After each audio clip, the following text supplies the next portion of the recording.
Hey guys, it's Danny. Another month has passed. It is September and I'm so happy. I will be even happier in October, to be honest, but autumn is on the way.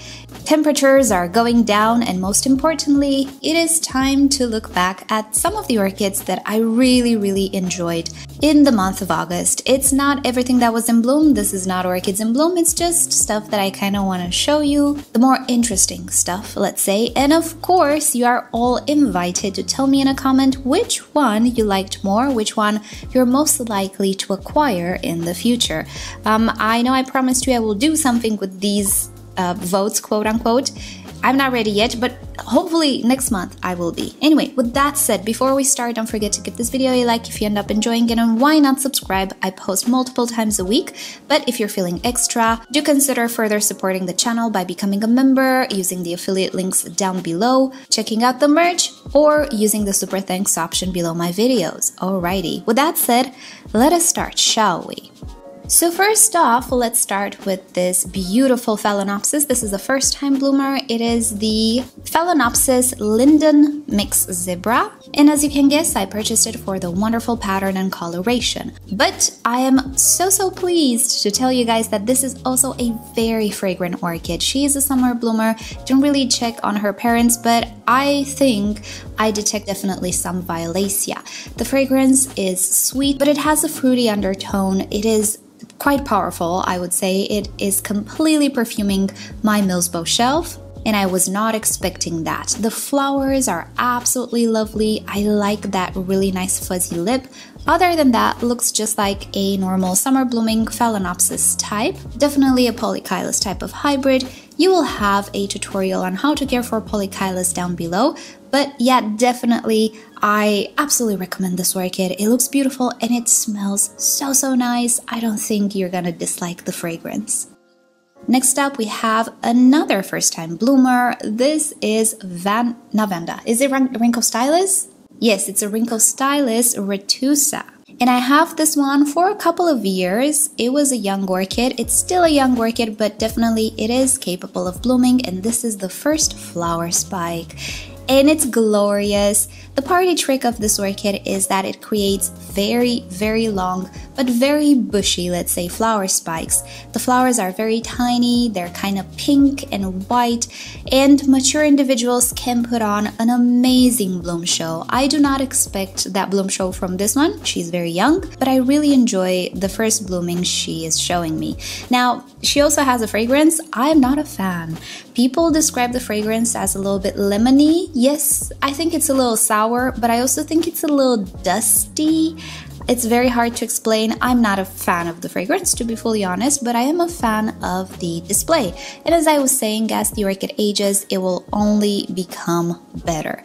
Imagine this flower spike twice or 3 times as long as this. Imagine multiple flower spikes. It will be a wonderful show. So I'm looking forward to that. Definitely a wonderful Vendaceous orchid to grow. It's not a very big orchid. It doesn't grow fast, but I think it's really pretty and worth having. Next up, this is not a first-time bloomer, but it is the first time it blooms this way. This is the wonderful, amazing Thailand. It bloomed, I think, twice for me already. It blooms only once a year. It's one of those Cattleyas. But the bloom show is absolutely worth it. This year, though, it's the first time when it puts out 2 different looking like flowers. Typically, it blooms with a more pink flower, kind of like this one. You can see on the petals we have a nice blush pink coloration, and also the lip, it's quite purpley pink or orange. And the other flower doesn't really have that much purple, right? Well, if you Google a little bit this orchid, there appear to be a few variations of it, a few cultivars, let's say, one of which is called Magic, I do believe, and it's the one that has a lot of pink, and one is called something else, I don't remember, and it doesn't have so much pink. So mine decided to just have a split personality moment here and put on 2 different looking like flowers. This is not uncommon. It's actually very common, especially with complex hybrids in the Cattleya world. All of these cultivars, they are genetic deviations. That sounds bad, but it's not. Seedlings can always look a little bit different. They also have a lot of recessive genes that sometimes just start to show all of a sudden. So having different looking like flowers from one year to the other, or even on the same flower spike, is not uncommon. And I absolutely enjoy this aspect of things. The one thing I don't like is that one of the flowers is upside down. I tried to straighten it as the bud was forming, but I failed. I was afraid I was gonna break it, so I just let it do its thing, and it decided to be upside down. What to do? I still absolutely love this orchid. The flowers are humongous, 15 centimeters or more in diameter. Maybe more like 20 centimeters. And it's also very, very, very, very fragrant. It has a beautiful lily-like fragrance. Next up, here's another first-time bloomer. This is the wonderful Cosmic Delite, and this little orchid has a lot of variations. If you look on the internet, some people have a more orangey version of this, some people more pinky, some have more veining. There is a lot of variety with this particular one, and I'm guessing it's because most of them are seedlings, they're not Mary clones. So mine, luckily enough, has this beautiful magenta coloration to it, which under the Barina lights is just glowing. I'm gonna show you. I caught it in a moment where one of the flowers was fading. It faded kind of fast this time after 2 or 3 weeks, so I didn't catch her in her prime, but it's okay. It is a first-time bloomer as well, and first-time bloomers, they don't show their full potential. The flowers might not last so long, so I'm okay with it. I'm very curious how this one will look in future bloomings. One thing I really adore, apart from the wonderful color, this is straight up my alley. I love the sweet magentas. You can see it's not a very cool color. It has a warmth to it.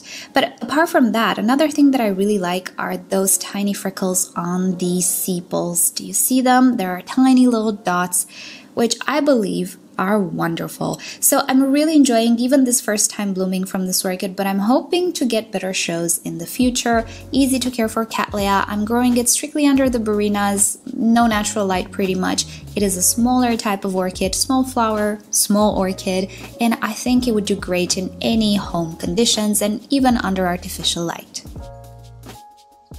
Next up, one of my oldest orchids, if not my oldest orchid, my second ever Vanda. This is the Rhynchorydes. Oh, it has been reclassified, Perreiraara, I think. Bangkok Sunset. Yes, you guys, it is the same one that I had 10 years ago. If you look through my video archive, you will see her 10 years ago. It is the very same orchid. And yes, now it looks a lot more colorful. Orchids, as they age, they get better and better. And of course, if you provide good conditions, flowers will absolutely reflect the state of health and the age of the orchid. So this orchid blooms multiple times a year for me. She is a staple in my collection, my crown jewel. This year the flowers look very, very good, and I decided to film it before all of them open. You can see it's a little wet. I sprayed it a little bit. It had a few mealybugs. Yeah, we'll talk about the mealybug situation.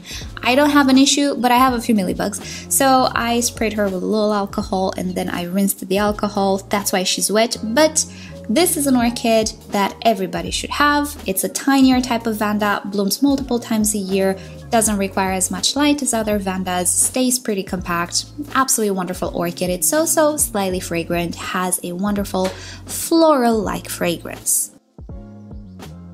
Next up, this is not the Sherry Baby, but it is something very similar. This is the Oncidium Heaven Sent Redolence, which smells like chocolate. Now, he is related to the Oncidium Sherry Baby. I prefer this one though because the flowering is more compact. And on this one, I think it's clear to see that I do have some mealybugs.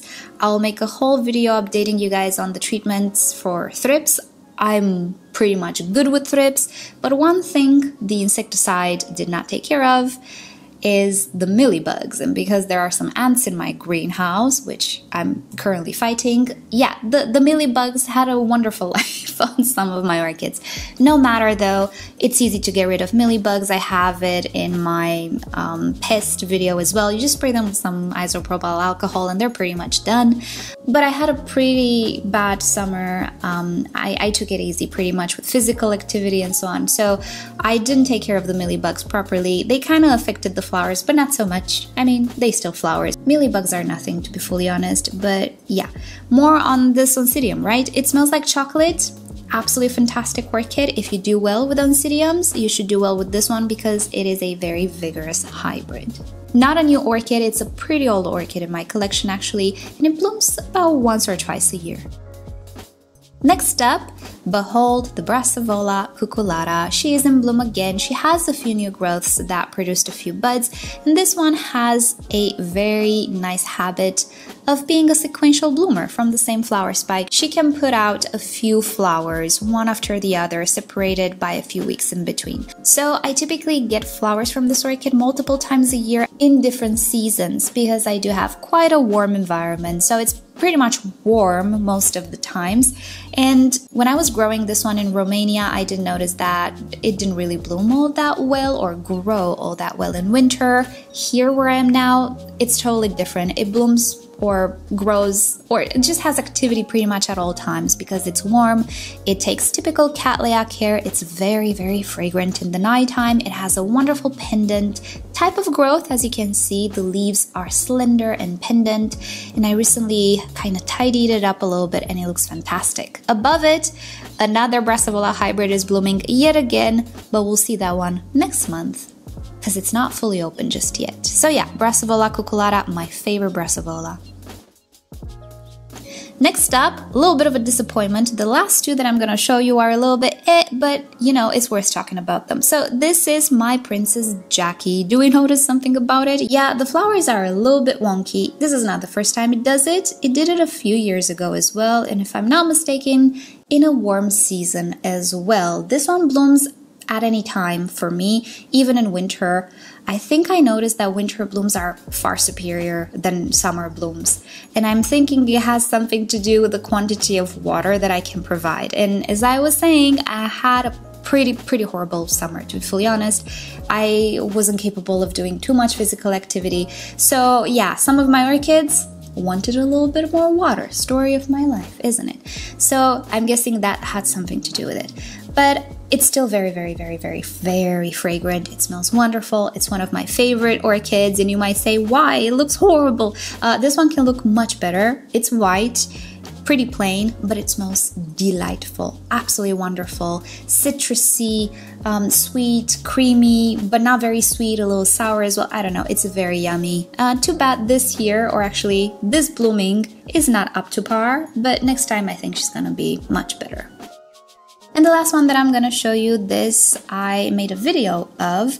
If you wanna see that one, because I talk at length a little bit about it and explain why it's blooming like it's blooming, check it down below. This is a hybrid between the Vanda Dillon and Renanthera vietnamensis. And as you can see, yeah, the blooming is a little wonky. It's not supposed to bloom like that.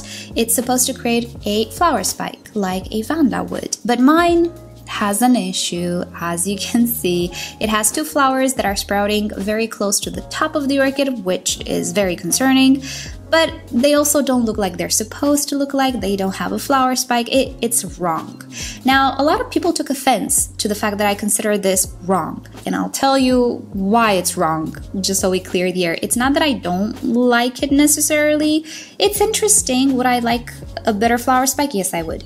It's interesting though. I don't hate it. The problem is, eventually, I will predict that it's gonna destroy the crown. So I'm gonna have an orchid that I have to restart. I will restart it nonetheless because I want to see if the keikis behave this way. Maybe I can salvage it, because not only, yes, does it look better with a flower spike, but also it has better chances of survival. So try not to take offense when I say that this is wrong. Even if you like the orchid, I might like it as well. I say things are wrong and are not supposed to be this way because I'm thinking about the well-being of the individual. And as I was saying in that previous video, I have some concern about the crown of this orchid. The flowers are, they're kind of in the crown, like the second flower is exactly in the crown. I don't know how this orchid will grow, and I don't know if the keikis will perform the same, because you can imagine I took care of this one for the past 2 to 3 years. It was a smaller orchid, so I invested time, energy, and so on. And I'm not even gonna say about money because I don't think about it that much, but yeah, it's an investment, and then at the end it does this, and it's not about how it looks like, which, you know what, it's a valid point of view. If you don't like an orchid, donate it to somebody else. It's fine. Somebody will enjoy it. But not only does it not look like I want, but also it's just going to destroy its crown and I have to reset it. You know, that's the problem with this orchid, and that's the problem with these genetic let's say anomalies that can happen when you hybridize stuff. You don't vet them, you just put them on the market. People pay money for them and they get something, one, that they might not like, and two, that might destroy itself. And that's a problem. So that was my point in that video. In the end, as I was saying, I might donate it because I personally am not a fan of how it looks like. If it doesn't destroy its crown, I will donate it. I will keep a keiki just to see how it blooms in future blooms. If somebody wants it, it deserves to be liked. It deserves to be cared for and loved. My concern is that we won't get there because the crown will be destroyed, sadly. But anyway, that's besides the point. I'm hoping that it will not destroy itself. If it does, if the mother plant does, I will definitely save all of the keikis. We're gonna talk about it in a different video. Depends what it decides to do. I have concerns about the crown, but let's move on. These have been the orchids that I really, well, not all of them as you can see, but most of them I really enjoyed this month. The other ones you already know a lot, so there's no point in showing. I might show a few next month when they're in full bloom, but some of my Cattleyas really took off this month and they decided to bloom over and over and over again, which is nice, but you've already seen them once. So I'm gonna give you a breather for a month so you forget about them. So I don't bore you with them. But yeah, that's about it for today. Which one are you more likely to have in your collection? Let me know in the comment below. And fingers crossed, next month I'm going to show you the thing I was working on with these orchids. Right, so that said, I hope you'll have a great day and I hope your orchids are doing great. And I'll see you all next time. Bye!